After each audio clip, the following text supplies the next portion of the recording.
ഇന്നലെ കടയിൽ പച്ചക്കറി വാങ്ങിക്കാൻ പോയപ്പോൾ വാങ്ങിച്ചിട്ടുള്ളതാണ് കേട്ടോ ഈ ഒരു മാങ്ങ. കൊണ്ടുവന്ന അപ്പം തന്നെ ഞാൻ കഴുകി ചെത്തിങ്ങാണ്ട് ഉപ്പും മുളകും വെള്ളം ഒഴിച്ചുങ്ങാണ്ട് ഈ ഭരണിക്കകത്ത് വെച്ചിട്ടുണ്ടായിരുന്നു. വിനാഗിരി തീർന്നുകൊണ്ട് പിന്നെ ഇന്ന് രാവിലെ കടയിൽ പോയിട്ട് വാങ്ങി വീണ്ടും ഒഴിച്ചു കൊടുക്കുകയാണ് ചെയ്തത്. മണ്ഡലകാലത്ത് ഒട്ടുമിക്ക വീടുകളിൽ സ്റ്റാർ ആയിട്ട് തിളങ്ങി നിൽക്കുന്ന സാധനമാണ് കേട്ടോ ഈ കോളിഫ്ലവർ.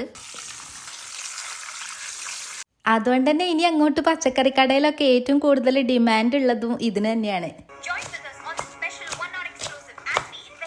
ലോക സിനിമ ഇറങ്ങി അന്ന് ഒരുപാട് തിയേറ്ററിൽ പോയിട്ട് കാണണമെന്ന് ആഗ്രഹിച്ചിരുന്നു. പക്ഷെ അവസാനം എല്ലാ പ്രാവശ്യത്തെയും പോലെ തന്നെ OTT വന്നതിന് ശേഷമാണ് കേട്ടോ ഞാൻ കാണുന്നത്.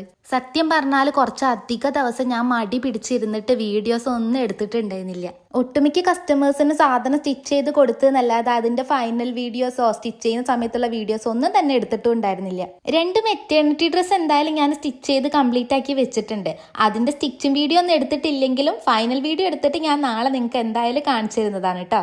ഈ നോൻപ് കാലങ്ങളിൽ ഓരോ ഭക്ഷണം ഉണ്ടാക്കുന്നതിനും കാട്ടി കഷ്ടപ്പാട് നാളെ എന്ത് ഉണ്ടാക്കുന്ന ആലോചിക്കുമ്പോഴാണ്. സാധാരണ ദിവസങ്ങളിലെ പോലെ ഒരു ചോറും കറിയും വെച്ചാൽ മാത്രം പോരല്ലോ. പച്ചക്കറി ആയതുകൊണ്ട് വെറൈറ്റി സാധനങ്ങൾ ഉണ്ടാക്കിയാലല്ലേ മടുപ്പ് കൂടാതെ തീർക്കാൻ പറ്റുള്ളൂ. എന്നെ പോലെ തന്നെ നിങ്ങൾ ഈ മണ്ഡലകാലങ്ങളിൽ എന്തൊക്കെ വെറൈറ്റീസ് ആണ് ഉണ്ടാക്കുക എന്നുള്ളത് കമന്റിലൂടെ അറിയിക്കണം. ഇഷ്ടപ്പെട്ട ലൈക്കും ചെയ്യണേ.